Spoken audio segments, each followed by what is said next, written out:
Entonces, ¿podemos continuar? Sí, ahora sí suena bien. Ya, a ver, voy a hacer un pequeño avance y les voy a consultar de nuevo, ya, a ver, vamos a ver si ha mejorado el audio. Bien, como les decía, lo que vamos a hacer es ahora ver dos de las principales máquinas que se utilizan en lo que es el mecanizado de piezas, y una de ellas es la máquina del torno, y esa es la que vamos a ver en este momento, sus, sus características. Vamos a ver las partes de las cuales están conformadas, las operaciones que realiza, ¿no? Y más o menos vamos a ir viendo también cómo es el funcionamiento de estas máquinas. Esta máquina del torno es una máquina herramienta de accionamiento mecánico donde el movimiento de corte circular principal la tiene la pieza, y la herramienta, que es una cuchilla de corte, es la que posee prácticamente el movimiento de penetración para poder hacer el arranque de viruta, y también el movimiento de avance, ¿no? Para hacer el recorrido, la trayectoria de corte. De esta forma, con este tipo de máquinas, nosotros podemos hacer trabajos específicamente en piezas cilíndricas, ¿no? Ese es el trabajo que realizan estas máquinas. La máquina, como pueden observar, está provista como en esta imagen, ¿no? Donde en esta parte de color negro están todas las manivelas o las palancas que permiten accionar cambio de velocidades.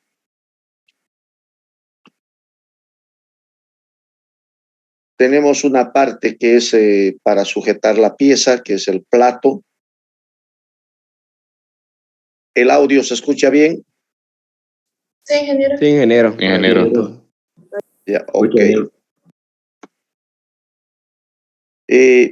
Esta parte donde están viendo, donde estoy marcando acá, es el dispositivo del plato, ya que es la que me va a permitir sujetar prácticamente la pieza.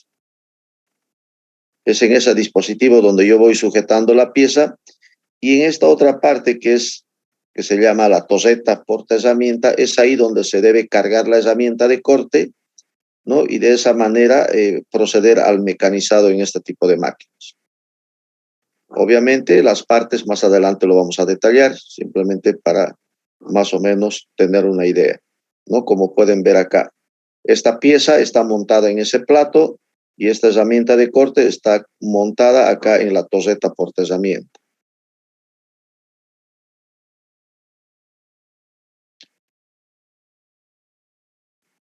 La máquina que ustedes tienen ahí en el laboratorio, al igual que esta máquina de acá, es un torno paralelo.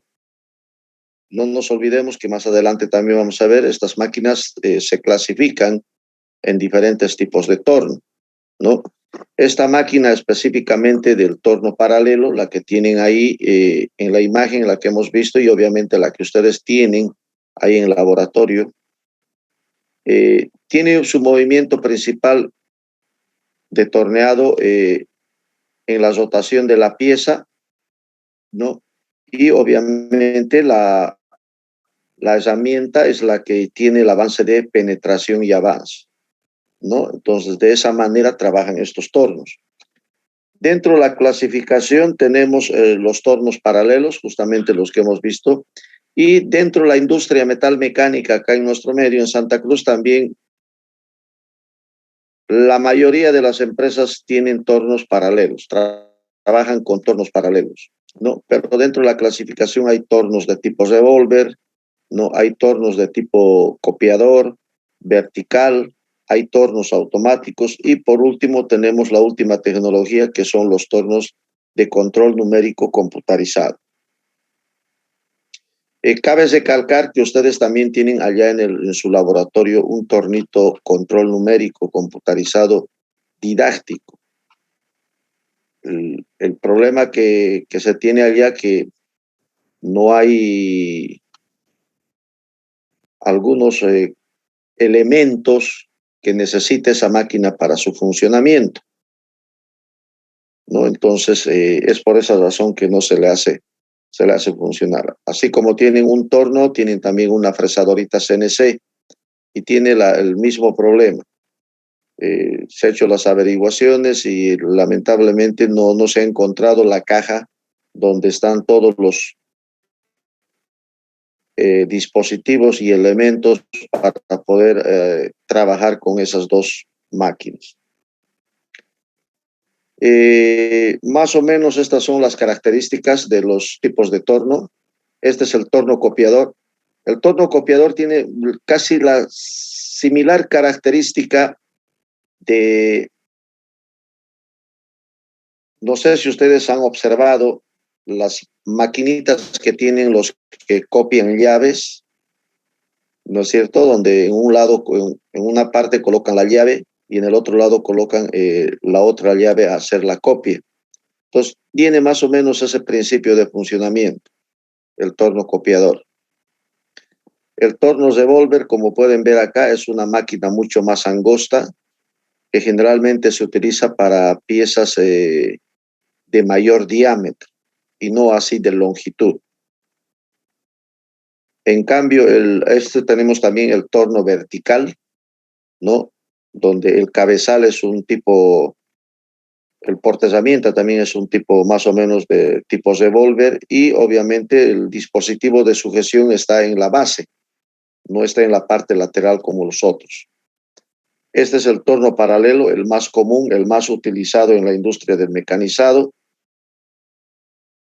y es también el que ustedes tienen en el laboratorio. ¿Cuáles son las características?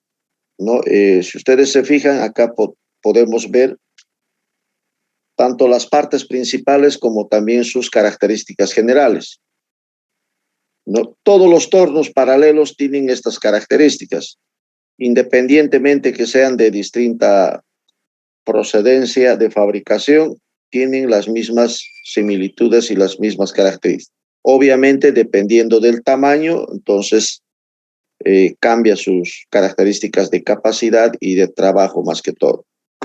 Dentro de las características generales, entonces tenemos la clase del tipo de torno, que en este caso sería un torno paralelo como en este caso. La naturaleza del cabezal, estamos hablando de cono de poleas, ¿ya? Es decir, en la parte posterior acá hay un motor principal. Cuando nosotros venimos acá, características de trabajo, dice potencia del motor. Obviamente acá no lo vamos a ver, pero el motor de estas máquinas viene en esta parte, internamente. Ahí viene el motor, en esta parte de abajo, y es en todas las máquinas siempre está en esa posición. Ahí abajo viene el motor. Este dispositivo que les he dicho que es el plato, que dice aquí plato, ¿no? Y el eje en el cual está sujetado el plato es el husillo, ¿no? Por el medio de ese husillo pasa un eje. Este husillo obviamente es un eje que pasa hasta este otro lado, internamente. Internamente acá hay una caja Norton que es un sistema de tren de engranajes que permite hacer el cambio de velocidades. Aquí por eso dice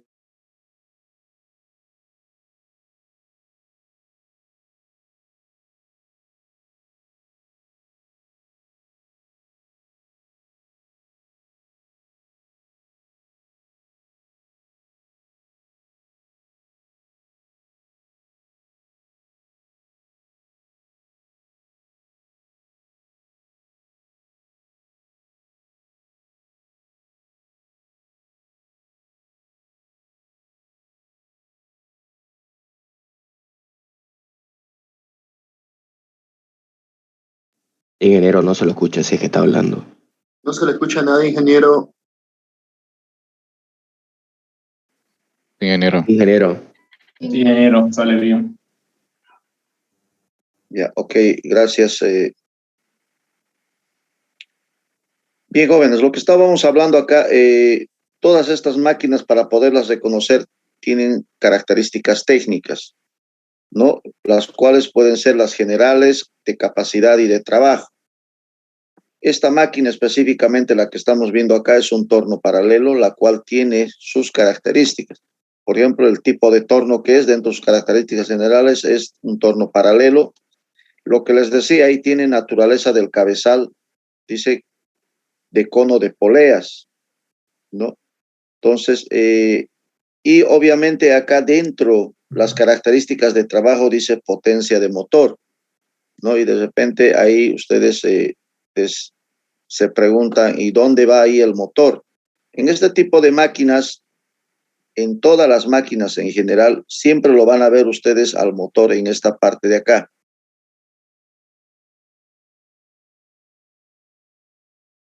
¿Se nota ahí lo que he marcado? Sí, ingeniero. Sí, ingeniero. Ya, en esa parte que están viendo ahí se encuentra el motor, obviamente con su eje correspondiente, y en ese eje del motor viene una polea, Ahí internamente hay una tapa por este lado lateral y de ahí se puede observar todo el motor principal. Entonces, ahí es la potencia del motor, obviamente va a depender del tamaño de la máquina. A mayor tamaño de máquina, obviamente se necesita un motor de mayor potencia. Y lo que decíamos acá también de que si ustedes se fijan, acá hay un plato, este dispositivo del plato, que es el que sujeta la pieza, tiene que girar, tiene que rotar. ¿Y quién le va a hacer rotar, girar? Obviamente es este motor principal. Este plato está conectado a un husillo. Ese husillo es un eje, ¿no?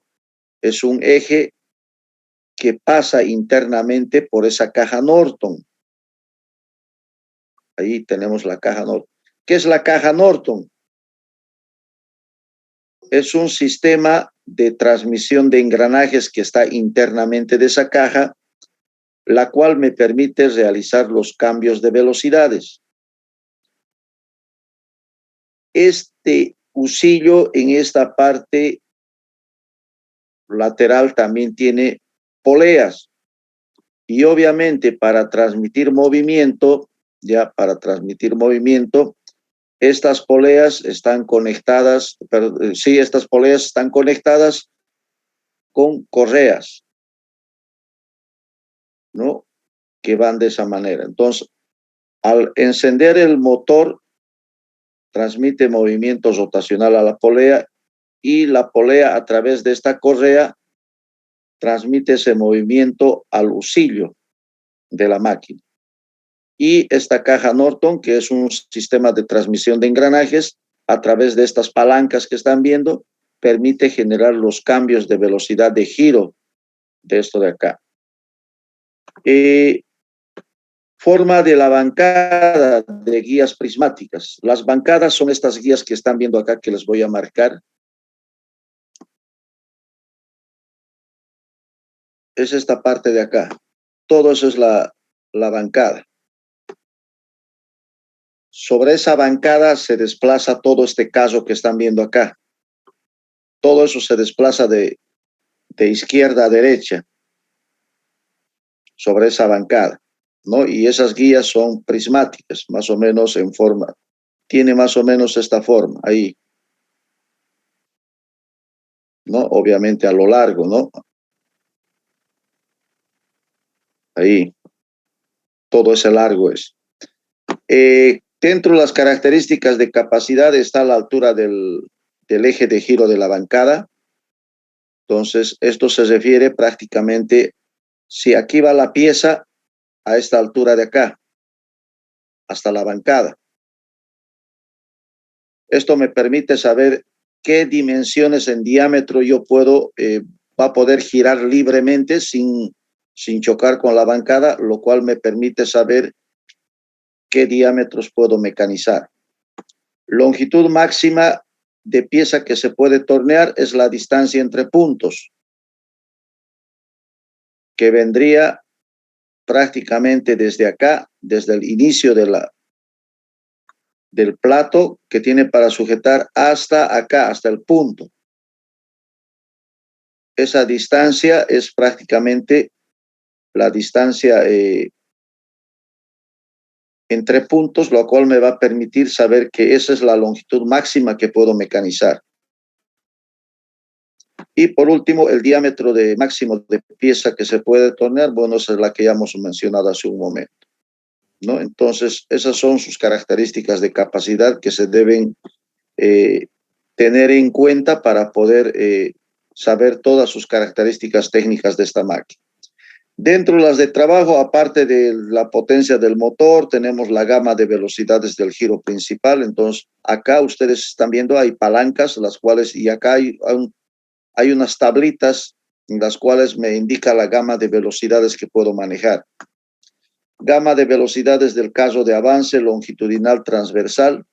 Eso está obviamente en esta parte de acá, ¿no? El longitudinal es el que mueve de izquierda a derecha y el transversal es el que mueve de adentro para afuera, ¿no? Entonces, este caso de acá va a poder mover en ese sentido, ese es el transversal, y va a poder moverse en este sentido, que sería el longitudinal.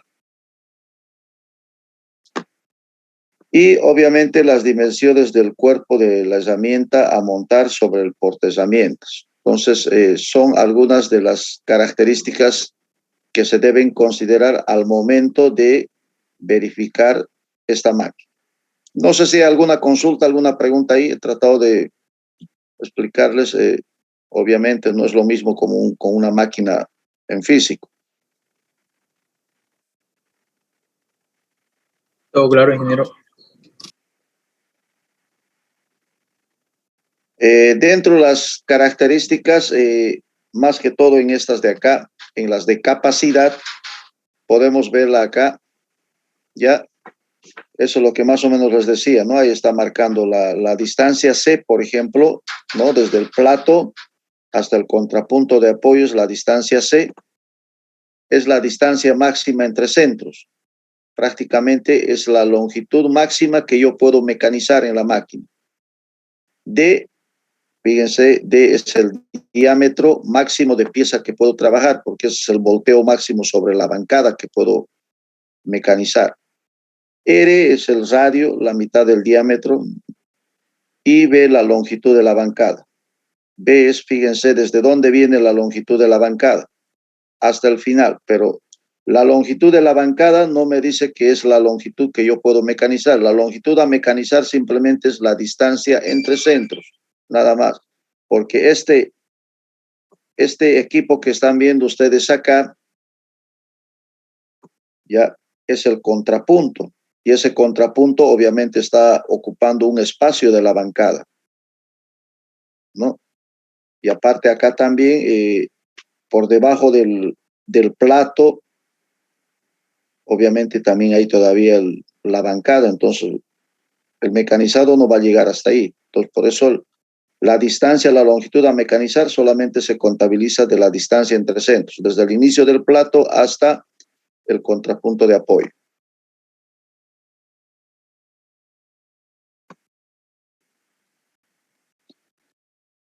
Esto, por favor, tienen que tenerlo en cuenta para el curso, grábenselo esto, lo que les he dicho, hay un movimiento de longitudinal, que en este caso nosotros vamos a manejar como el eje Z. Todo lo que es el movimiento longitudinal de la máquina, ya, ese movimiento longitudinal que tiene horizontal para nosotros es el eje Z. Y obviamente va a haber un movimiento transversal, que es de adentro para afuera, si quieren llamarle, porque ustedes están ubicados al frente de la máquina. Ese es para nosotros la variable o el eje X. Es más o menos como ustedes lo conocen del sistema de plano cartesiano, solamente que en el plano cartesiano matemático ustedes saben que este es el eje Y y este es el eje X. Pero en los movimientos, en los ejes del torno, es al revés. El horizontal es Z y el vertical es X o transversal es X. Eso tienen que tener en cuenta. Y con eso nos pasamos a ver ya lo que son las partes prácticamente del torno. Vamos a ver las partes principales, lo que hace un momento ya hemos visto, ¿no? Acá tenemos el plato, ¿no? Es el plato, ese plato puede tener 3 garras, 3 mordazas o puede tener 4. Y es ahí, obviamente, donde se sujeta la pieza. El husillo, ya les he dicho, es el eje que pasa internamente por la caja Norton, ¿no? La cual obviamente se va a conectar a través de una polea y una correa al sentido de giro que me va a dar el motor. La caja Norton es un sistema, es una caja de transmisión de engranajes, de puro engranajes, la cual me permite regular las velocidades de giro de acá del plato.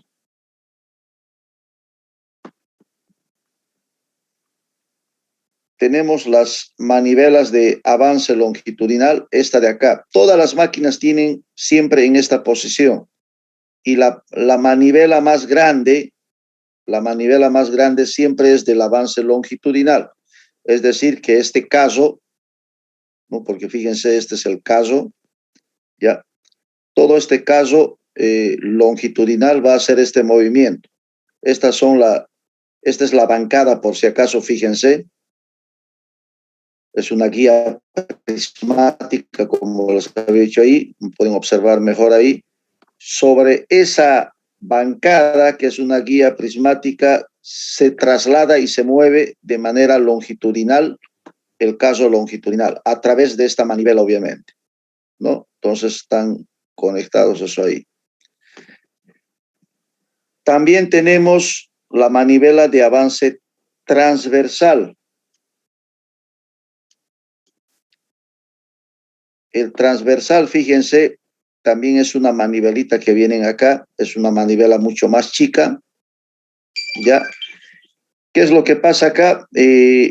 Esta manivela transversal hace el movimiento de adentro para afuera de este caso, aquí está, del caso transversal, el cual está montado sobre el caso longitudinal.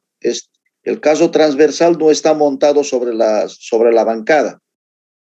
El caso longitudinal está montado sobre la bancada y el transversal está montado sobre el caso longitudinal. Y sobre este caso longitudinal está montado todavía la torreta portaherramientas. Trabaja así todo este sistema, jóvenes.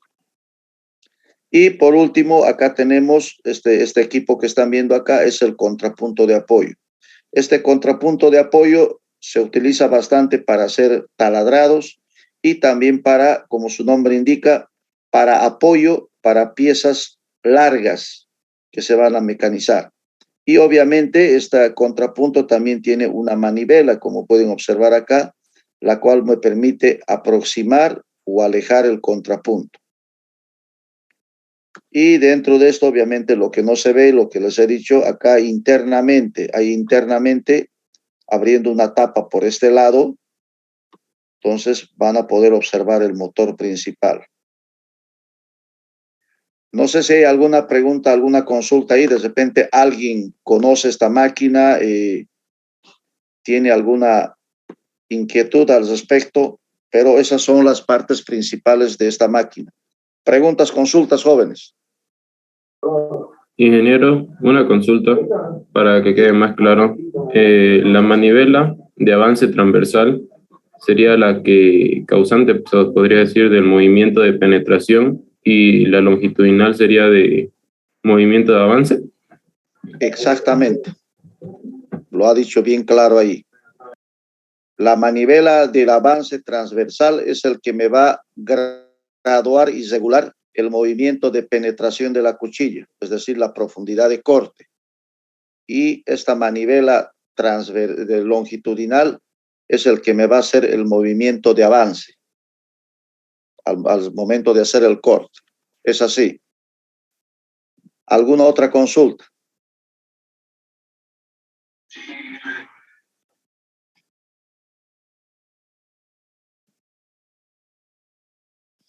Ya, en estas máquinas generalmente uno prepara su herramienta de corte según la operación que va a realizar, le da el filo correspondiente y el acomodar y darle un cierto ángulo ya va a depender de la experiencia del operador.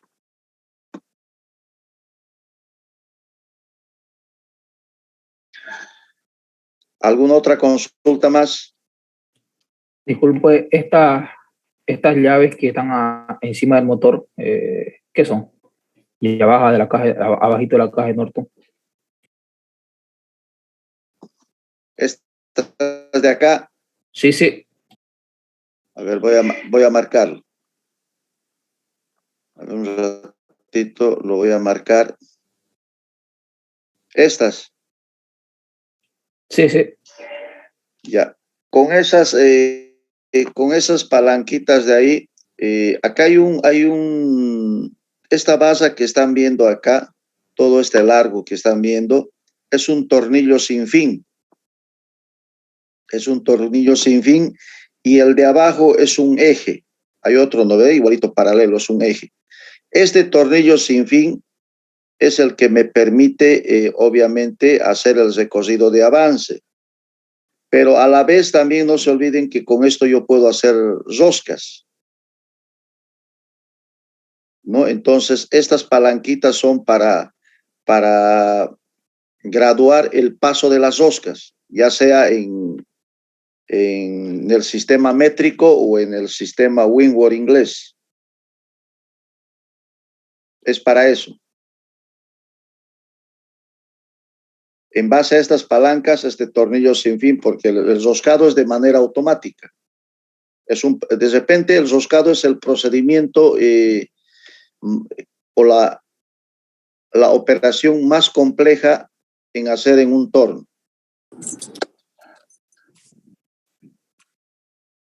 Porque hay que saber manejar hasta dónde va a ir, porque es de manera automática. Yo no lo voy a regular este movimiento, porque una vez que yo regulo el paso de la rosca del hilo con estas palanquitas que le estoy mostrando y han preguntado, entonces esta manivela va a ir girando y sacando con la cuchilla el paso del hilo de la rosca, ¿no? Desde paso 2 milímetros, 1.5, 1.75, etc. De repente en pulgadas Windward 10 hilos por pulgada, 12 hilos por pulgada, etc. Entonces es para eso, para poder definir el paso del hilo de la rosca. ¿Algo más?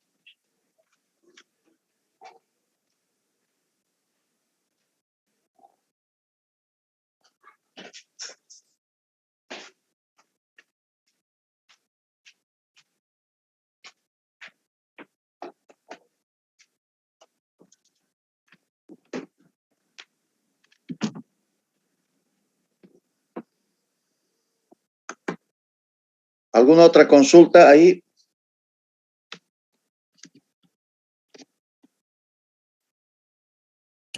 Todo está claro, ingeniero.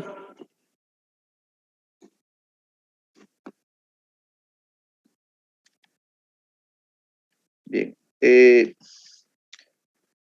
Acá, jóvenes, esto lo voy a pasar rápido, ya no voy a detallar. Ahí dice, fíjense, la bancada, ahí están todas las partes que he mostrado, acá les he colocado a detalle. Y la bancada es toda esta guía prismática que están viendo acá. Es todo esto. Todo este que están viendo ahí, todo eso es la bancada. Y ese tornillo sin fin que les decía, fíjense, acá está arriba, ¿no? Y en este otro lado, en esta otra imagen también se puede ver. Todo esto es la bancada, ¿no? Y ahí está el tornillo sin fin también, el que les decía que es el que me permite hacer el avance y también para sacar el paso de rosca. Entonces, todos esos están ahí, jóvenes, se los voy a dejar para que ustedes lo vayan viendo. está ahí, ahí el cabezal fijo, dice. El cabezal fijo es todo donde está la caja Norton con las palancas. El cabezal móvil es en este caso el contrapunto de apoyo, también que hemos mostrado.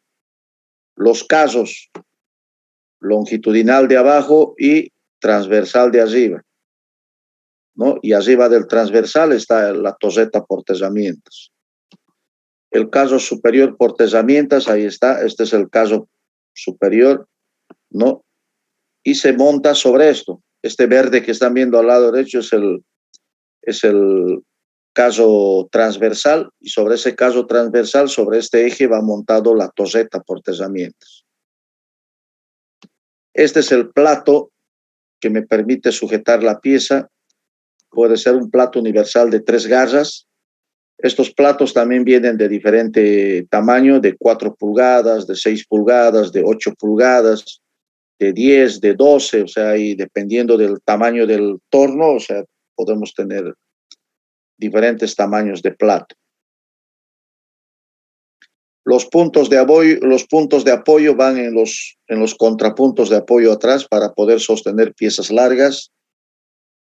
Este mandril también se coloca en el contrapunto de apoyo para poder colocar ahí una broca y hacer perforaciones. Y obviamente las herramientas de corte que se utilizan en estas máquinas, que pueden ser materiales de piezas de material de cobalto o herramientas de acero rápido duro, ¿no?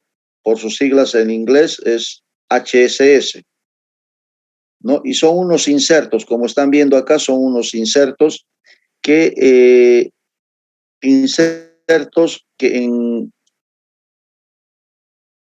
de manera técnica en los talleres le llaman widias, ¿ya? Entonces, dentro de las primeras encontramos las herramientas de corte fabricadas de acero aleado al cobalto, que son estas de acá. ¿No? Luego las llamados de acero súper rápido, de acero rápido duro, el HSS. Las cuales poseen entre un 4 y un 18% de cobalto en su composición, lo que le da una relativa dureza para trabajar cualquier material ferroso y a una temperatura determinada. Aparte de eso, si ustedes se fijan, están viendo que algunos tienen color amarillo. Entonces, ese es un revestimiento de otra composición química, lo cual le hace a la herramienta de corte mucho más duro todavía, para materiales metálicos más duros.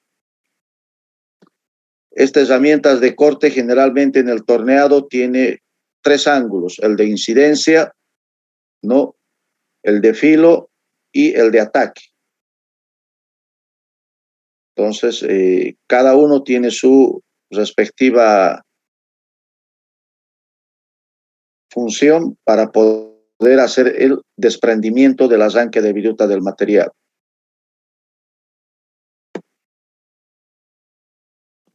Dentro de las herramientas de corte tenemos, fíjense, podemos ver una infinidad de formas geométricas de insertos, cada cual obviamente tiene una función particular en un proceso determinado, ¿no? Entonces, el que yo utilice un inserto, una vidia cuadrada, triangular, rómbica, ¿no? Entonces, de repente redonda, entonces ya va a depender de la operación, ¿no? De la experiencia y el criterio del operador, ¿no? Para utilizar una de ellas. Pero fíjense, vienen en diferentes formas geométricas y también en diferentes tamaños. Ya. En algunos casos le llaman plaquitas, por si acaso. Las plaquitas de corte que empleamos en el mecanizado de metales están constituidas fundamentalmente por carburo de tungsteno y cobalto, que son los materiales metálicos que le dan dureza para el corte, incluyendo además revestimiento de carburo de titanio, los amarillos, de tantalo, de novio, de cromo, de molibdeno y de vanadio. Algunas calidades incluyen carbonitruro de titanio, o de níquel. Son elementos que le asignan y le dan mayor dureza a estas herramientas de corte. Aquí podemos ver una clasificación de herramientas de acero al carbono, de acero rápido de alta velocidad, el HSS. Estos de acero, herramientas de acero al carbono son herramientas relativamente para materiales blandos, no muy duros. Los que mayormente se utilizan son los de acero rápido de alta velocidad, los famosos HSS. Luego las herramientas de acero aleado al cobalto ya son mucho más duros. Ni qué decir los de metal duro. Las herramientas de cerámica son mucho más duros todavía. Y ni qué decir las herramientas de diamante sintético. Son las herramientas más duras. Pero conforme va aumentando el nivel de dureza de cada herramienta, el precio y el costo es mucho más elevado, ¿no? Entonces, si yo voy a mecanizar, por ejemplo, un teflón, un aluminio, un bronce, lo puedo hacer suficiente con una herramienta de acero al carbono. ¿Para qué comprar una herramienta de diamantes sintéticos si esta herramienta cuesta entre 7, 10 veces más que esta otra? Pues no me conviene. No, obviamente, si voy a mecanizar, tornear un acero de repente templado, que es bastante duro, entonces obviamente voy a tener que elegir, porque esta de acero al carbono no le va a hacer nada. En cambio, voy a tener que elegir una de diamante sintético o una herramienta de cerámica que tranquilamente va a ser el corte. Aquí pueden ver un poquito más a detalle ya de qué materiales están hechos, porcentajes de cada elemento que tienen. Eso se los voy a dejar para que ustedes hagan la lectura, porque si no, no vamos a acabar nunca, jóvenes. Ahí están los aceros al carbono, los de alta velocidad, los que se utilizan con mayor frecuencia, los más comunes en las industrias metalmecánicas de acá de Santa Cruz. Tenemos las de fundición de cobalto, las de metal duro, las cerámicas y los diamantes sintéticos. Ahí están sus composiciones. Entonces, denle una lecturita a estos jóvenes, por favor, ¿ya? Los revestimientos también es muy importante en estos insertos, ¿no? Generalmente van a poder observar estos de color plomo, los más oscuritos, y también estos de color amarillo, ¿no? Y estos son revestimientos que oscilan entre 3 o 4 micras de espesor nada más. No estamos hablando simplemente de una capa, ¿no? Como pueden observar acá. Estos insertos, fíjense, los revestimientos pueden ser nitruro de titanio, los que son de color dorado, carburo de titanio, los que están de color gris, y óxido de aluminio, los que son un poquito más color negro, ¿no? Entonces, con eso ya pueden darse cuenta acá, fíjense, los de color gris, los que son un poquito más negros y los de color amarillo, entonces ya acá les está diciendo qué tipo de revestimiento tiene. Acá podemos ver en estas imágenes los insertos que se utilizan en el torneado, ya, los cuales están en unos mangos, ya, que son los portainsertos. Pero estas herramientas ustedes las van a ver utilizar solamente en máquinas de tipo control numérico computarizado. No las van a ver utilizar en una máquina convencional, es decir, en una máquina donde el operador está manipulando. En ese tipo de máquinas y en cualquier tornería que ustedes vean y visiten, de repente alguien trabaja, no sé, el operador es el que se prepara estas herramientas y obviamente no va a ser así un inserto que se coloque, más bien estos insertos que del torno CNC se van quemando y ya no los puedo utilizar, esas son las que se deben preparar en un mango común de fierro, cuadrado generalmente, porque fíjense, los mangos son cuadrados por el tipo de torreta. Ya, para mecanizado externo son mangos cuadrados y para mecanizado interno son mangos redondos, como pueden observar acá estos dos de abajo. Esa es la diferencia. Entonces, generalmente utilizando soldadura de oxígeno acetileno, oxígeno carburo de calcio, y con la ayuda de un pedazo de bronce y bórax, obviamente sueldan este inserto en desuso del CNC, lo pueden soldar a un mango de fierro para poder luego afilar según el perfil que quieren para poder mecanizar. Trabajan generalmente así. Ahí los revestimientos, los que estamos viendo ahí también, acá pueden interiorizarse un poquito hasta qué temperaturas en grados centígrados pueden soportar. No se olviden que estas herramientas, al hacer contacto con el material, genera altas temperaturas. Y es bueno también que ustedes sepan que todo material, cuando es sometido a una alta temperatura, hace de que el material pierda su dureza, ¿no? Entonces, fíjense, los materiales, las herramientas que hemos visto anteriormente, por ejemplo, en el caso de los aceros súper rápidos, que son los HSS, pueden soportar hasta 650 grados centígrados. Sobrepasando a esa temperatura, ya esta herramienta prácticamente va a perder el filo de corte y no va a servir, ¿no? Y así sucesivamente las otras, ¿no? Las que son cerámicas, de metal duro, entonces va aumentando la temperatura, el soporte de temperatura más que todo. Y los perfiles, fíjense, podemos tener diferentes perfiles según la operación que yo quiero hacer.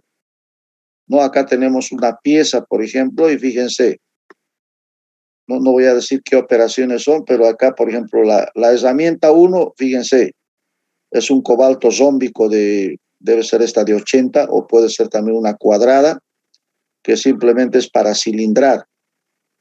No, la 2 estoy utilizando una triangular, o la debo afilar en ese sentido para, si es que la voy a preparar, soldar, ¿no? Que me va a servir para hacer operaciones de refrentado.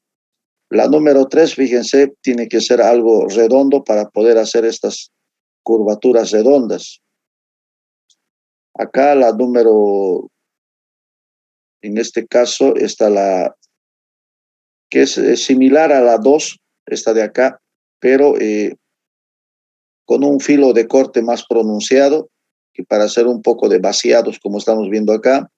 La número 6, fíjense, es una delgadita ahí para hacer ranuras, ¿no? Esta otra también tiene prácticamente la misma funcionalidad que esta otra para hacer cilindrados y algunos chaflanes.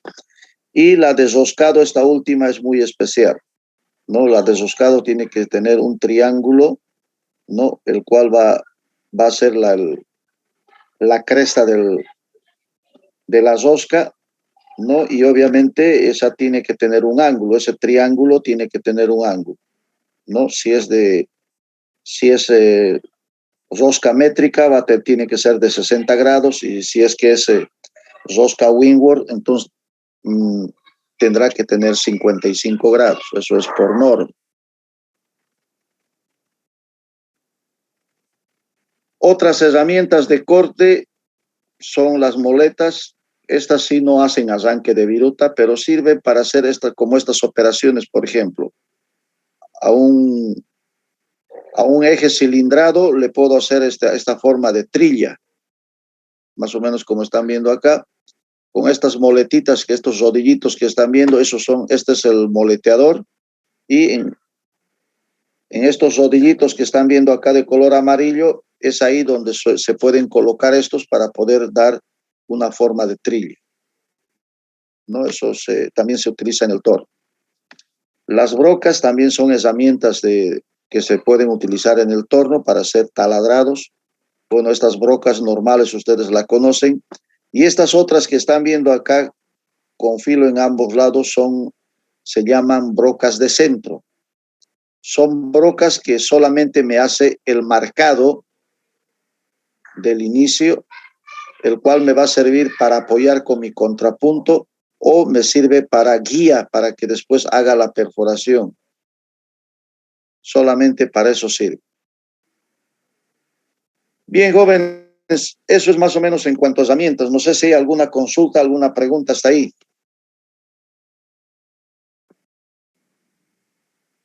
Preguntas, jóvenes, consultas, específicamente ahí en herramientas de corte. ¿Tienen alguna inquietud? ¿O alguien tiene algún conocimiento más al respecto?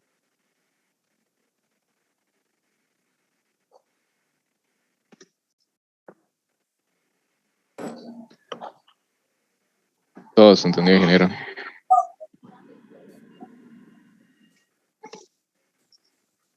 Bueno, si no hay dudas, no hay preguntas, vamos a continuar, jóvenes.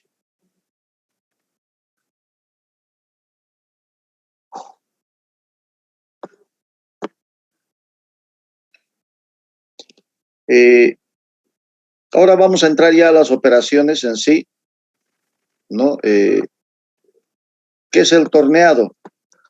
Es el arranque progresivo de metal de viruta de la pieza que se trabaja. La viruta es arrancada por una herramienta de corte, que ya hemos hablado de ellas, que consta de un solo filo de corte. Como pueden ver acá, la dureza de del material de la herramienta debe ser muy superior al material que se va a trabajar. Caso contrario, no se va a poder hacer el corte de metal, ¿no? Además, en estas máquinas, en el torneado, solamente se trabajan piezas cilíndricas en revolución, ¿no? En esta imagen del lado izquierdo están viendo ahí la herramienta, están viendo y acá en esta otra están viendo más o menos cómo trabaja, ¿no? Fíjense cómo está recosiendo y está haciendo el arranque de viruta y está disminuyendo el diámetro. Se ve, ¿no? Ahí. Sí, ingeniero. Ingeniero, en el tema de cuando, en el de rebanado, por ejemplo, yo he visto que le echan como un líquido lechoso, algo así como blanco. Ya. El mecanizado, tanto en torneado como en fresado, se suele hacer en seco o con refrigeración. En la mayoría de las empresas, más aún las tornerías, siempre van a ver que están trabajando en seco. ¿Por qué razón? Porque ese refrigerante debe prepararse con un lubricante llamado aceite soluble. Ese aceite soluble cuesta aproximadamente $100 un balde de 18 litros. Entonces eso ya es un presupuesto, es un costo, y más aún para las tornerías pequeñas, ¿no? Entonces ese aceite soluble es el único aceite especial que se puede mezclar y disolver con el agua. Ustedes saben que los lubricantes, ninguno de los aceites se mezclan con el agua, ¿no es cierto? Por su densidad más que todo. Pero en este caso, este es un aceite especial que sí se mezcla. Y al momento de mezclar, justamente da esa apariencia de color blanco, lechoso. La preparación más o menos es 1 litro de aceite con un balde justamente de 18 litros también. Y en un torno aproximadamente, dependiendo del tamaño, van a poder cargar casi un balde. Pongámosle que carguen un balde nomás de 18 litros. Entonces ahí le están metiendo ya, ¿cuánto de aceite soluble le están metiendo?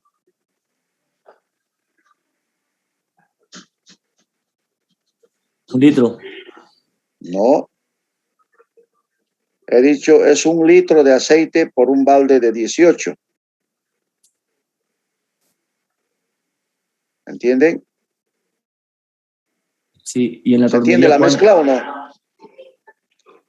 El aceite puede venir en bidoncitos de litro, puede venir en bidoncitos de 4 litros, o se compran un balde grande de 18 litros que ya les he dicho cuesta aproximadamente $100. La combinación de mezcla es aproximadamente 1 litro de aceite soluble con 18 litros de agua. Y si un balde de esos de 18 litros le entra a mi recipiente de mi máquina, entonces prácticamente ya le estoy metiendo 1 litro de aceite soluble. ¿Sí o no? Sí. Entonces, si ustedes sacan más o menos, a ver, ¿cuánto sería eso más o menos? ¿Cuánto sería en costo ese litro de aceite? Suponiendo que 18 litros es $100.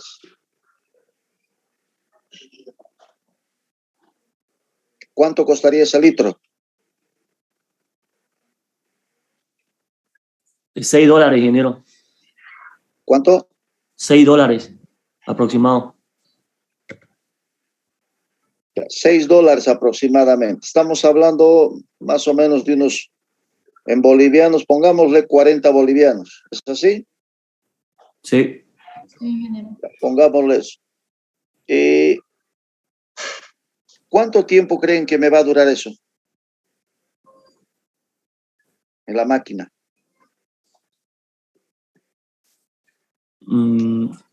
Mediodía será, pues, si es que la tornería trabaja seguido.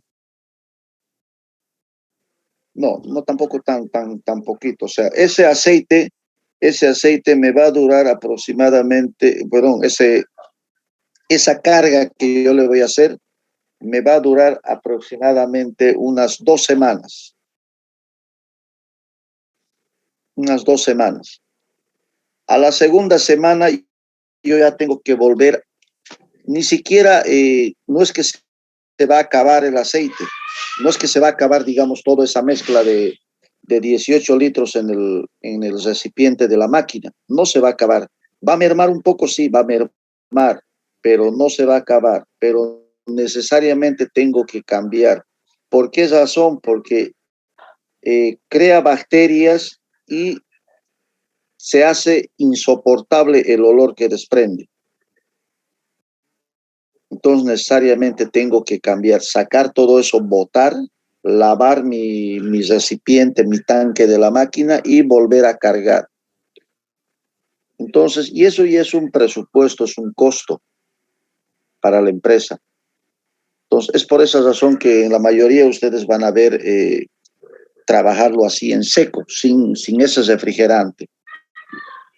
Pero ese es más o menos. Ahora dirán, pero ¿para qué le ponemos el refrigerante? ¿Para qué creen que es el refrigerante? Para evitar la oxidación en la máquina y una buena lubricación. Ya es parte de eso, sí. ¿Qué más? Para que no sobrepase la temperatura del material de corte. Exactamente. Más que todo se lo utiliza para eso. Porque no se olviden que al momento de hacer contacto la herramienta con el material, fíjense, las pasadas que va a ir haciendo cuando tengo que mecanizar, va subiendo de temperatura, ya está caliente, otra vez va a seguir haciendo contacto, sigue subiendo, sigue subiendo, sigue subiendo y va a llegar a un tal punto que va a sobrepasar su temperatura límite, digamos, la herramienta, y automáticamente va a empezar a perder su filo de corte. Entonces, en otras palabras, es para no permitir que vaya calentando ese material con la herramienta y de esa manera poder alargar la vida útil de mi herramienta, porque lo que quiero es que mi herramienta me dure el mayor tiempo posible o me haga la mayor cantidad de mecanizados o torneados posible. ¿Está claro? Sí, ingeniero, Sí, claro. Sí, ingeniero. Sí, ingeniero. Entonces, es eso, jóvenes, en esa parte que estaban preguntando ahí. Ahora, en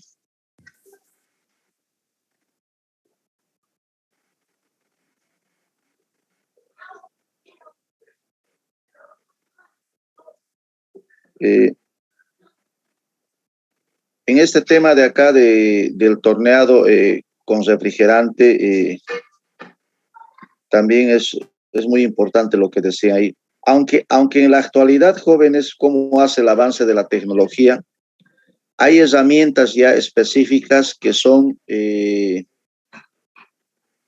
que son prácticamente para trabajar allá en seco. Hay herramientas ya, algunas herramientas específicas que están diseñadas ya para trabajar en seco, para no utilizar este refrigerante. Pero obviamente son herramientas que también tienen un elevado costo, ¿no? Ahora, de repente alguien, no sé si se ha preguntado, pero ¿para qué yo voy a utilizar aceite y por qué no los refrigero con agua? ¿No? Es más, el agua enfría mucho más rápido que este refrigerante. Y ahí va el tema que hay una de sus compañeras decía. ¿Por qué creen que no los refrigeramos con agua? Por la oxidación, ingeniero. El agua Exactamente. corrosiva. Porque el agua corrosiva. Exactamente, jóvenes. Porque el agua rápidamente lo va a oxidar y ni siquiera lo va a oxidar tanto la pieza, porque al final eso se puede rápidamente solucionar. Hay otro problema principal que ocasiona el agua. ¿Cuál creen que es? Lo templa. No. No, tampoco. Tampoco. ¿Oxida la herramienta de corte? No, tampoco, porque yo lo puedo agarrar, luego limpiar con aceite y no pasa nada. La pieza igual se va a estar oxidando, pero después de sacarlo lo puedo limpiar con aceite y chao oxidación.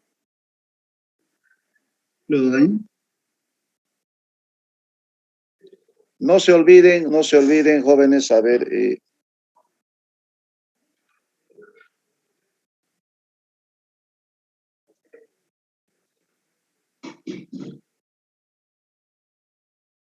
acá.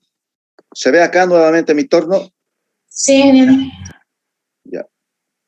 Y bueno, esta flechita es la que está tapando por si acaso acá, si ustedes pueden ver.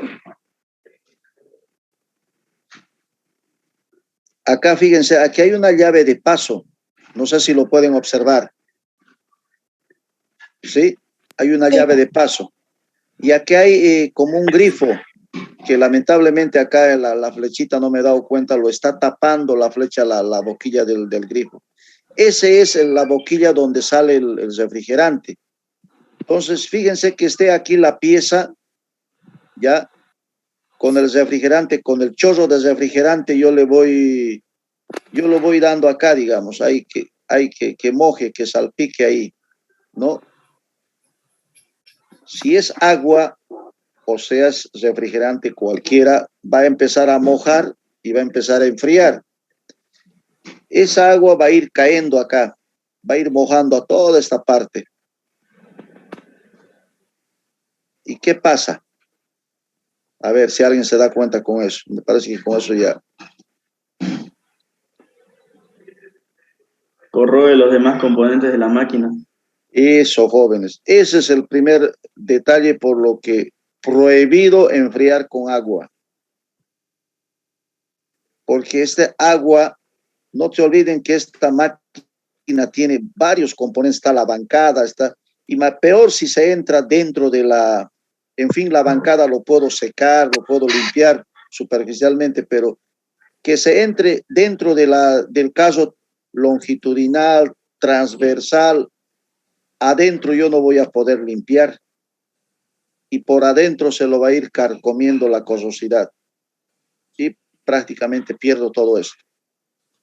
Entonces, eso, jóvenes,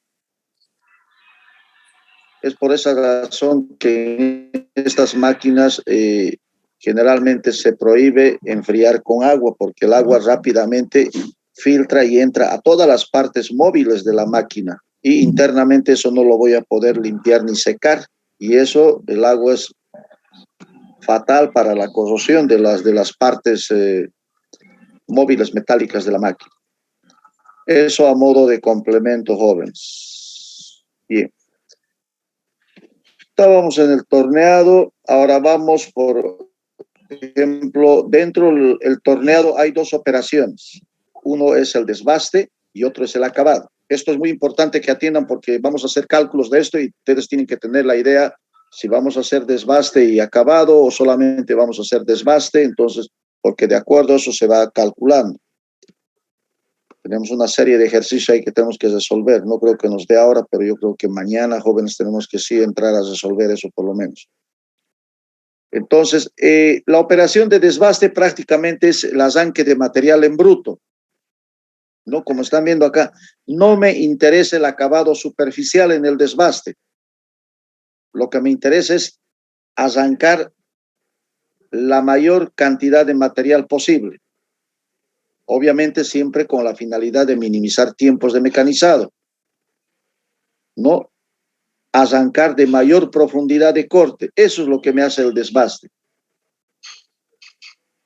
Entonces, si tengo que arrancar, qué sé yo, tengo que llegar de un diámetro de 30 milímetros, tengo que llegar a un diámetro de 20 milímetros, ¿cuánto es lo que tengo que sacar?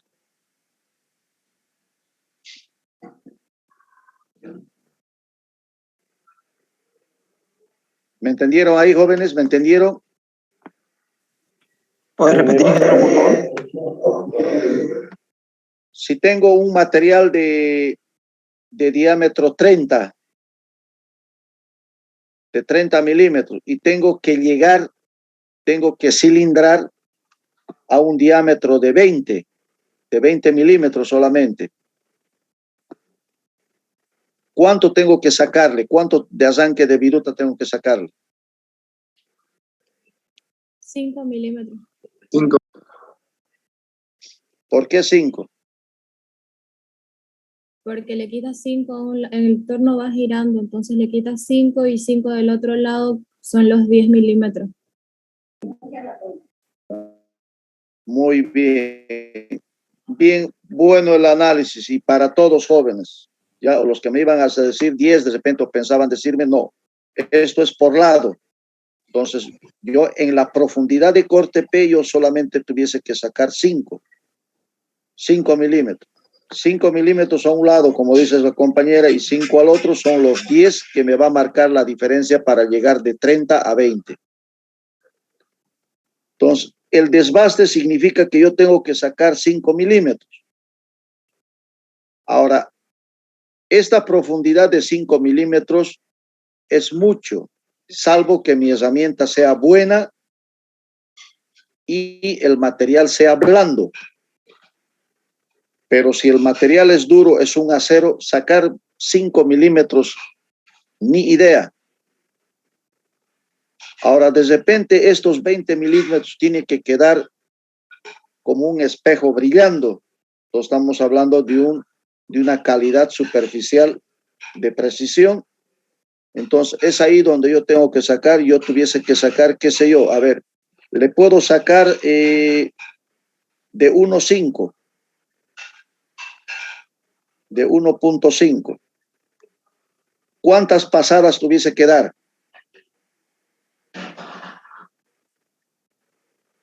Solamente estoy haciendo el desbaste. El desbaste, que es el arranque en bruto. ¿Cuántas tuviese que darle? Vamos a poner que sean 3. Si le doy 3 pasadas con una profundidad de 1.5, ¿cuánto sería? 4.5. 4,5. 4.5, ¿sí? Pero yo tengo que llegar a 5. Entonces, ahí entra mi otra operación, mi operación de acabado. Entonces, la del acabado, fíjense, ya va a ser una profundidad mucho más bajo. ¿Cuánto sería? 0,5. 0,5. Listo. Con esos 0,5, fíjense, obviamente ya estoy llegando a lo que quería llegar a los 5. Entonces, para eso sirve. El desbaste es un arranque de material en bruto, de espesores de profundidades más grandes, y el acabado siempre es una profundidad mucho más baja. ¿Por qué? Porque queremos tener una calidad superficial de precisión. ¿Se entiende ahora? Ahí. Sí, ingeniero. Ingeniero, una consulta, una pregunta. Sí. La tolerancia que puede tener un material cuando se devasta, ¿cuándo puede ser? Depende a la medida que quieres llegar. Puedes dejar desde 1 milímetro, pero más no. Generalmente en estos mecanizados se deja desde 0,8, 0,7, 0,5, 0,4, hasta ahí, para terminarlo con el acabado. Ya, gracias, ingeniero.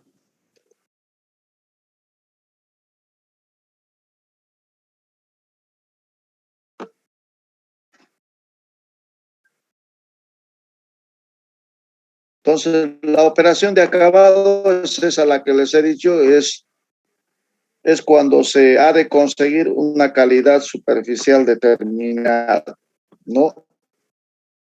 Siempre va a ser de una profundidad de menor tamaño. Operación, ya sea en la fresa, también siempre se hace operación de desbaste y acabado. Quiero que quede claro, por eso ahí les he explicado más o menos. El desbaste siempre es el arranque de viruta en bruto, que se hacen de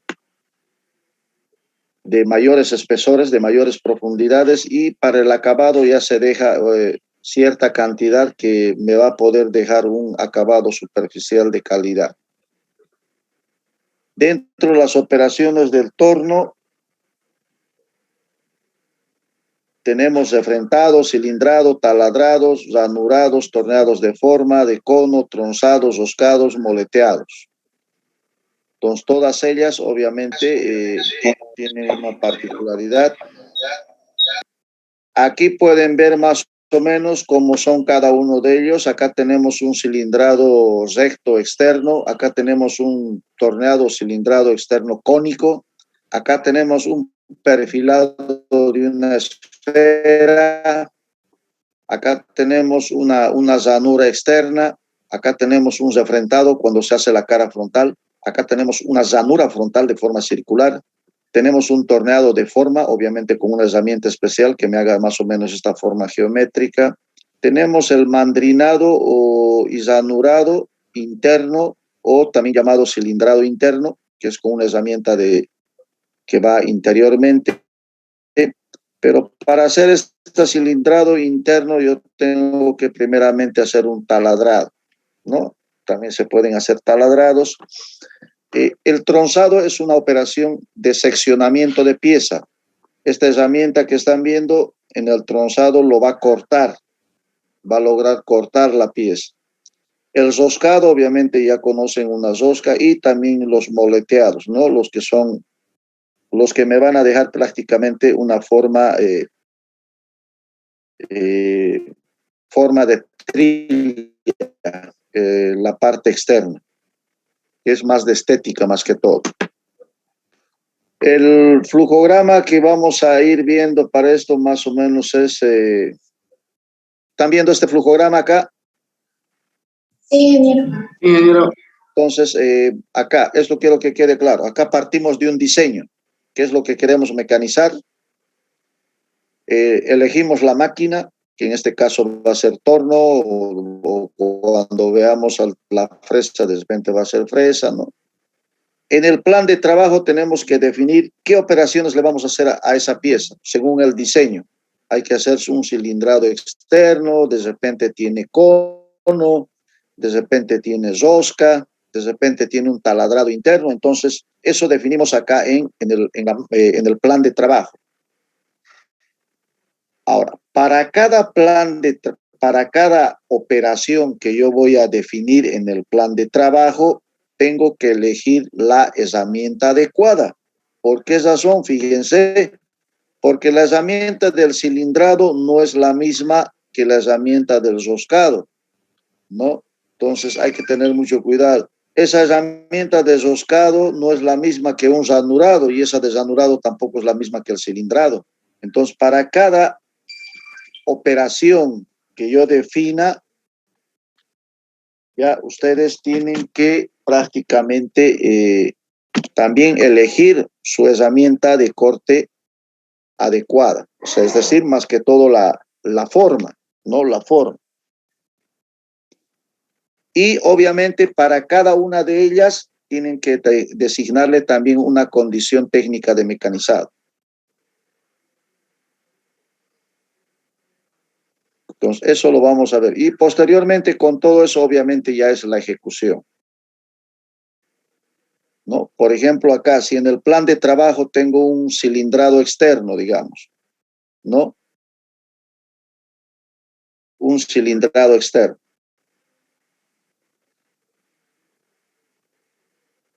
Ya, la primera ahí que estaba en el gráfico, ¿no? Cilindrado.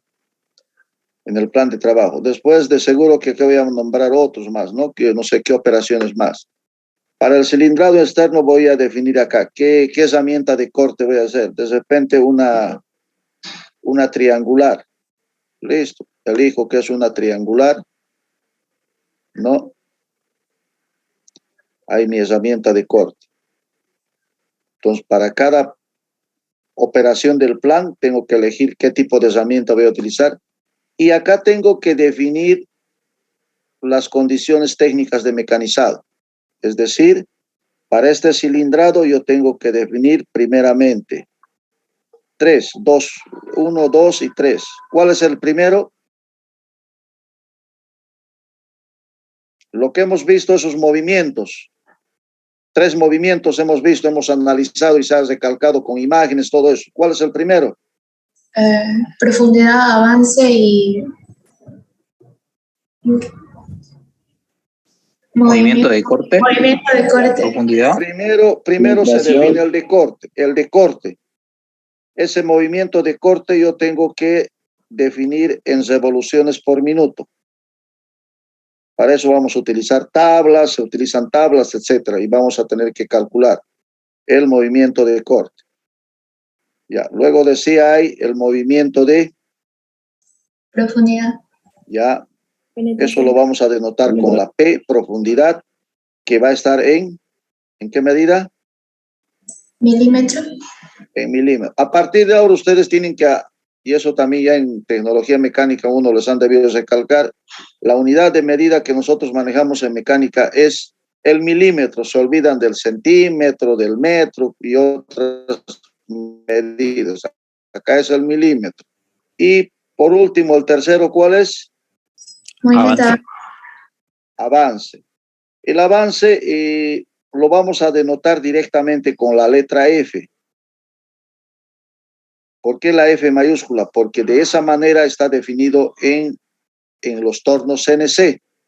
Entonces, para que no estén confundiendo que es otro avance, no. El avance para nosotros va a ser F. Viene del denominativo del inglés de fit, que es avance. ¿En qué va a estar el avance?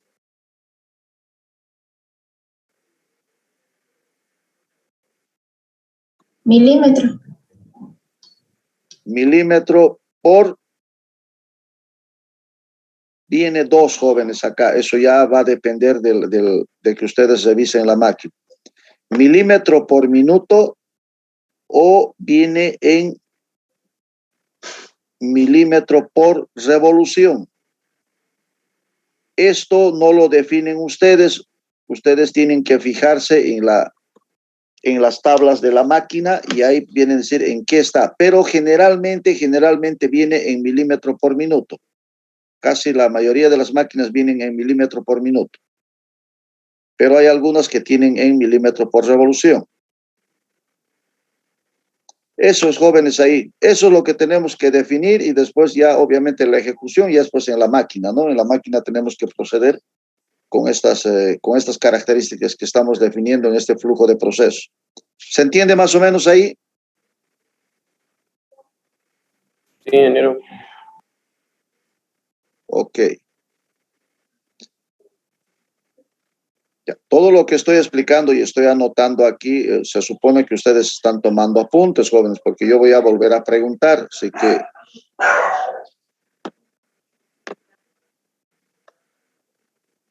Ya, acá rápidamente, si ustedes se fijan acá, voy a pasar también rápido, esto ustedes lo pueden ver, fíjense.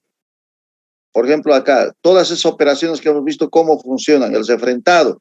¿no? Ahí está, aquí tienen una imagen fija donde primero la pieza está girando y la herramienta de corte está avanzando con un movimiento transversal para limpiar esa cara frontal. ¿Cómo pueden observar acá cómo hace el recocido la herramienta? ¿No? Entonces, esa es la operación de refrentado. Con esta imagen de con movimiento de acá, claramente se pueden dar cuenta cómo se hace un refrentado. ¿Se entiende, no? Sí, ingeniero. ¿Está claro, jóvenes? Sí, ingeniero. Sí, ingeniero. Cilindrado. Ahí. Con las dos imágenes también es fácil darse cuenta cómo es, ¿no? Ahí está el cilindrado externo, ahí la pieza gira y la herramienta de corte avanza de manera longitudinal, ya no transversal. Y acá pueden ver igual, ¿no? Fíjense cómo la herramienta hace el recocido. Ese es el cilindrado. Ahí está el taladrado. Entonces, también ahí está, pues fácil darse cuenta cómo es. El ranurado, fíjense, en una imagen fija, cómo está penetrando hacia una ranura, y acá fíjense que también en este otro lado, fíjense cómo entra va la herramienta, penetra y hace una ranura ahí, como un canalito. El tronzado, fíjense, es el seccionamiento, fíjense, ¿no? Lo que separa un pedazo de material. La herramienta de corte es más o menos similar a la de la ranura, pero hace un seccionamiento. El moleteado es prácticamente lo que están viendo acá. Hay un material acá, ¿no? Sujetado en un plato y con el moleteador, con los rodillos adecuados, fíjense, hace una forma de tipo trilla. El chaflanado, como pueden ver ahí, es una operación que es más o menos a 45 grados. Más que todo se utiliza eso para matar filos de corte. O cuando hay una secuencia de ranuras, entonces fíjense, con esos chaflancitos podemos matar esos filos de corte, ¿no? Porque cada filo de corte en un metal prácticamente se torna peligroso, porque fácilmente uno puede cortarse la mano. Entonces, para evitar eso es lo que se utiliza esta operación de chaflanado. Torneado esférico. Obviamente este torneado esférico con una máquina convencional es muy difícil que se haga, pero con una máquina CNC es mucho más fácil. Con una máquina convencional, para hacer un torneado esférico uno tiene que tener un dispositivo que me permita ayudar a hacer eso. Si no tengo ese dispositivo, no lo hago, difícil. Por más que el operador sea habilidoso, ni idea, no lo va a hacer. Torneado cónico, ¿no? Obviamente, fíjense como están viendo ahí, es un torneado con un cierto ángulo. Es como un cilindrado externo, pero con ángulo. El roscado, obviamente, ya les he dicho, es una de las operaciones más difíciles en el torneado manual, obviamente. En el torneado CNC no hay problema. Entonces, fíjense cómo va sacando, ¿no? El roscado se tiene que sacar en varias pasadas. Y cada pasada es de décimas. No llega nunca ni a milímetro cada pasada. Si no, la herramienta rápidamente se quiebra. Es de décimas, tengo que sacar de 1 décima, 2 décimas, dependiendo de la dureza del material. Y el sistema general de roscas, esto es muy importante también, ¿ya? Rosca con filete métrico para calcular la profundidad del filete, ¿no? La profundidad que voy a penetrar, se calcula 0,6945 por el paso de la rosca. Y en el sistema Windward, para calcular esa profundidad del filete, es 0,6403 por el paso de la rosca. Pero el paso de la rosca en el sistema Windward está en este caso, por pulgada, hilos por pulgada o filetes por pulgada. Eso, pues, primeramente hay que convertirlo en milímetros, y la conversión de de 1 pulgada a milímetros es equivalente a 25.4. Es decir, 1 pulgada es igual a 25.4 milímetros y con esa conversión yo ya tengo el paso y en base a eso puedo calcular la profundidad en milímetros. Los movimientos de trabajo, esto ya lo hemos visto, jóvenes, no voy a hacer mucha mención. Tenemos el movimiento de rotación que va a estar en revoluciones por minuto, ya hemos dicho. El movimiento de penetración que va a estar en milímetros, y el movimiento de avance, ¿en qué va a estar? Milímetros sobre minuto. O también en Milímetros por revolución. Exactamente, muy bien, ¿no? El movimiento de avance puede estar en milímetro por minuto o milímetro por revolución. El movimiento de penetración profundidad siempre en milímetros, y este movimiento de rotación de trabajo siempre va a estar en RPM. Velocidades de corte, esto un poquito ya es conocimiento, depende principalmente del material de la pieza a trabajar, del filo de corte de la herramienta, si se va a utilizar refrigerante o no, del tipo de operación, ¿no? No es lo mismo una operación de roscar que un cilindrado o que una ranura. Y también depende mucho de la profundidad de pasada y de la velocidad de avance. Entonces, fíjense, por si acaso, estos tres están estrechamente relacionados. La velocidad de rotación de corte, profundidad y avance son estrechamente relacionados. Para determinar la velocidad de rotación de la pieza, utilizamos esta fórmula. ¿Ya? Esto tienen que saberlo, fíjense, ahí está. Nosotros la que vamos a utilizar, por si acaso, es esta de acá. Esta es la principal, pero de ahí nosotros utilizamos esta, porque nosotros tenemos que calcular esta de acá para la máquina. 1000 por velocidad de corte. Esta velocidad de corte está en metro por minuto, y esta velocidad de corte, jóvenes, nosotros no tenemos que preocuparnos porque esto va a salir de tabla. Esto sale de tabla según el tipo de material. Según el material.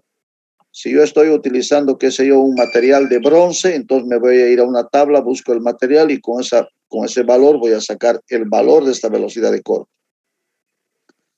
Todo eso dividido entre pi, el valor de pi ustedes ya saben, y este diámetro, ¿qué diámetro es? Es el diámetro de la pieza. Entonces yo tengo que medir cuánto es mi diámetro del material, y en base a eso, obviamente calculamos esto de acá. ¿Está claro? ¿Se entiende? Sí, ingeniero. Sí, ingeniero. Ya, entonces de esa manera vamos a calcular. Este valor de 1000, ¿por qué creen que viene? Muy bien, exactamente. Es el factor de conversión ya, porque no se olviden que esta velocidad de corte está en metro, ¿no? Y este diámetro yo voy a colocar sí o sí en milímetro, porque ese es el diámetro de la pieza en milímetro. Entonces es la conversión ya de este metro, de la velocidad de corte al milímetro.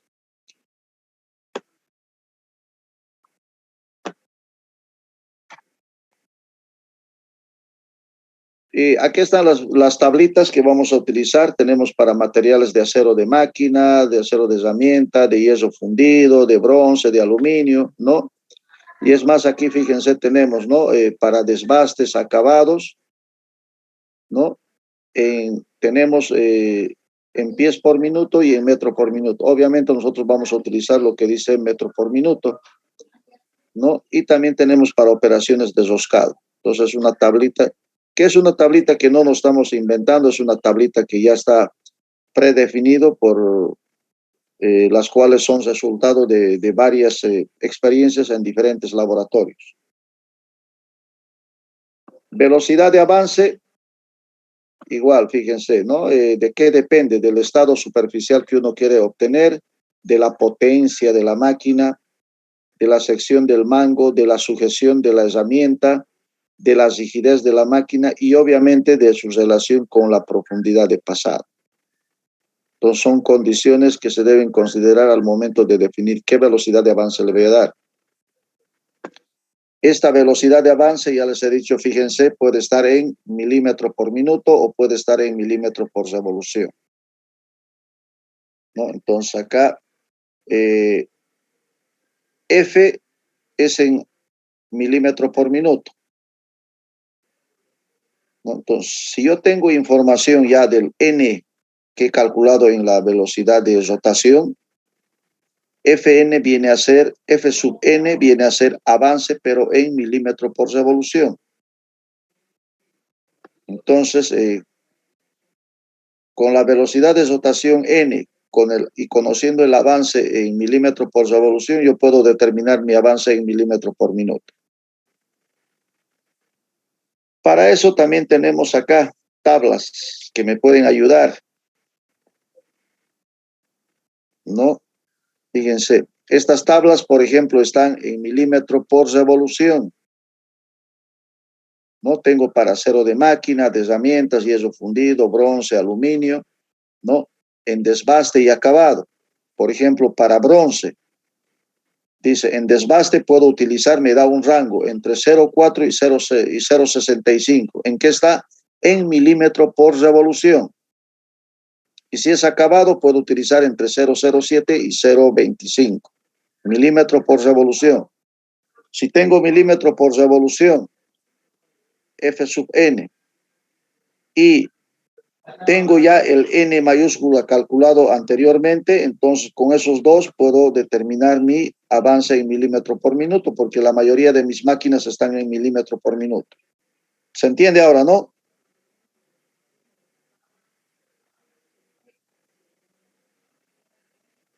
Profundidad de pasada. ¿De qué depende? De la cantidad del material a quitar, grado de precisión dimensional, potencia de la máquina y de su relación con el avance, ¿no? Entonces acá fíjense la profundidad, ¿no? Es obviamente lo que ustedes tuviesen que calcular, diámetro inicial menos diámetro final dividido entre 2, lo que hace un momento ya hicieron. O sea, lo dividen entre 2 y esa es la profundidad que tienen que obtener. Ahí está lo que decimos ahí, ¿no? La profundidad va a ser diámetro inicial menos diámetro final. O sea, el diámetro inicial menos el diámetro que se quiere obtener lo dividimos entre 2. Hace un momento era 30 menos 20, 10, dividido entre 2, 5. Por eso decíamos que hay que sacar 5 milímetros por lado. Sí.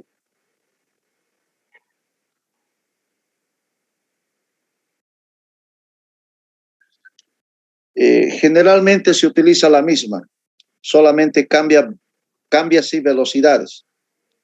Cambia velocidad de rotación y también cambia velocidad de avance. Y por ende la profundidad.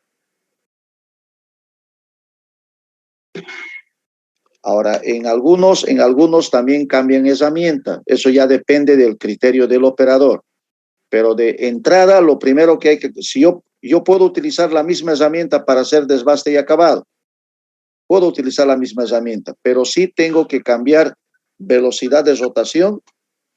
O sea, las tres tengo que cambiar. Velocidad de rotación va a cambiar. ¿Qué creen? Primero vamos a hacer el desbaste. A ver, un poquito ahí, ya he hecho la pregunta y esto es simple lógica, jóvenes. No necesitamos ser expertos en tornería para saber qué es lo que tengo que hacer. A ver, yo pues voy a hacer un desbaste con una cierta velocidad, ¿no? Velocidad de rotación. Ya, independientemente de que cambie o no cambie la herramienta, para el acabado, esa velocidad tiene que ser mayor o menor. Menor. Menor. Ya. Lo contrario, jóvenes, tiene que ser mayor. Es mayor la velocidad de rotación de la pieza cuando yo voy a hacer el avance. Tiene que ser mayor porque yo quiero obtener un acabado superficial lo más limpio posible. Tiene que ser sí o sí mayor. La otra, ¿cuál es el otro parámetro de corte? Son tres. ¿Cuál es el otro, jóvenes? Ya deben sabérselo de memoria. Penetración. Penetración. La profundidad. Si en el desbaste, qué sé yo, bases de datos ya lo hemos ejemplificado también. ¿Cómo es para el acabado la profundidad de corte? ¿Es mayor o menor al de desbaste? Menor. Ahí sí es menor, porque sí tengo que, en el desbaste yo tengo que sacar una menor profundidad, sí o sí. ¿El otro parámetro de corte cuál es? Avance. Avance. Avance. Se deben estar anotando, jóvenes, porque se supone que ustedes tienen que tomar apuntes, ¿no? Se tienen que estar anotando, porque en los cálculos se va a reflejar eso y después a veces sacan lo diferente y por hacer cálculos malos. Entonces, si tienen ese concepto, entonces rápidamente ustedes se pueden dar cuenta, no, tiene que ser menor, entonces me debí equivocar en algo y corrigen. Pero si no tienen ni idea de esto, entonces lo dejan ahí y eso está totalmente mal.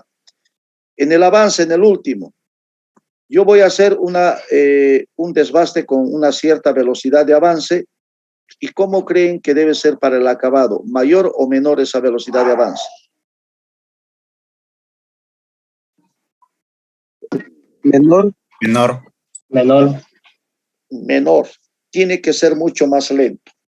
En el desbaste yo puedo coser, como se dice, puedo coser, puedo trotar. No, puedo hacerlo rápido porque no me interesa el acabado superficial. Pero en el acabado yo tengo ya no ni coser ni trotar, sino tengo que caminar. Tiene que ser mucho más lento el avance. ¿Para qué? Para que pueda limpiar bien la superficie de la pieza. ¿Se entiende ahí, jóvenes? Sí, ingeniero. Sí, ingeniero, todo claro. Bien, y por último, después de calcular esos tres, inclusive yo puedo calcular el tiempo de mecanizado, más o menos cuánto me va a demorar. Si bien no es exacto, pero ya me da un aproximado. Y para el tiempo, solamente, ¿qué necesito? La longitud que voy a mecanizar y necesito el avance en milímetros por minuto, no en milímetros por revolución, ojo. Y con eso puedo determinar el tiempo en minutos que voy a demorar al hacer ese mecanizado. Eso ya más o menos para un poquito controlar el tiempo. ¿Está claro ahí? Sí, ingeniero. Sí, ingeniero. Bien, jóvenes, con eso ya entraríamos a la fresadora. La verdad que estamos un poquito retrasados. No quiero cargarlos mucho también. La próxima voy a avanzar rápidamente lo que es fresadora. Casi es lo mismo. Obviamente tiene algunas cosas que son distintas. Y tenemos que terminar con cálculos. Vamos a hacer cálculos de mecanizado tanto para torno y fresadora. Y con eso nos vamos directamente, entramos ya directamente a CNC. Entonces yo creo que en el transcurso de jóvenes, mañana, sábado, vamos a pasar en el mismo horario. Empezamos a las 10, por favor. Ya. Mañana vamos a ver fresa y empezamos con los cálculos. Mañana voy a tratar. Este material ustedes ya lo tienen. Ya les voy a pedir, ustedes vayan viéndolo ya. Yo voy a pasar mucho más rápido ya esto, porque se supone que ustedes ya lo han leído y mejor si me vienen y directamente me dan con las consultas, porque ahí están casi todo lo mismo que hemos visto, operaciones de fresado, sus características, clasificación de fresadoras, ¿no? Las partes de la fresadora, los dispositivos que se tienen, las herramientas, las formas de las herramientas que son totalmente diferentes al del torno, las operaciones igual, desbaste acabado, ¿no? ¿Qué tipo de operaciones se pueden hacer? Ahí están cada uno detallado más o menos, ¿no? Los movimientos que existen, y aquí existen, aumentan los movimientos, ¿no? X, Y, Z ya. Entonces hay un movimiento longitudinal, transversal y aumenta un vertical más acá. ¿no? Hay direcciones de tipo de fresado, concordancia en oposición, movimientos de trabajo, esto también tiene movimientos de trabajo, hay la misma fórmula se utiliza más bien acá en velocidad de corte, también tiene su tabla, velocidad de avance, acá ya existen 3 velocidades de avance, ya no son 2 como en el otro, ¿no? Hay milímetro por diente, milímetro por revolución y milímetro por minuto, ya son 3 ya. Hay también tablitas ahí para calcular, hay otras tablas, tiempo de mecanizado, el flujograma que es el mismo y terminaría. Entonces casi es lo mismo que el otro. Por eso les voy a pedir que rápidamente esto ustedes lo vean bien para mañana y con eso prácticamente entramos directamente a los cálculos de los ejercicios. Mañana entonces nos vemos a las 10, jóvenes, por favor. Quedamos en eso. ¿Ok?